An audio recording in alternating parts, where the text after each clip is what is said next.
ரொம்பவே ஈஸியாகவும் டேஸ்ட்டாகவும் செய்யக்கூடிய ஃபிஷ் ஃப்ரை தான். அதுக்கு நான் இன்றைக்கி சீலா மீன் எடுத்துருக்கிறேன்.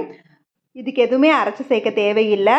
மிளகாய்த்தூள், மிளகுத்தூள், மஞ்சள் தூள், உப்பு போட்டு நல்லா பெரட்டி விட்டுட்டு அதுக்கப்புறமா கொஞ்சமாக தண்ணி ஊற்றி அப்படியே நல்லா கலந்து விட்டுக்கோங்க. ஒரு பேஸ்ட் பதத்தில் வந்ததுக்கப்புறமா அதில் நம்ம எடுத்து வச்ச மீனை நல்லா புரட்டி ஃபுல்லாக எல்லா இடத்துலையும் படும்படி அப்ளை பண்ணிக்கலாம்.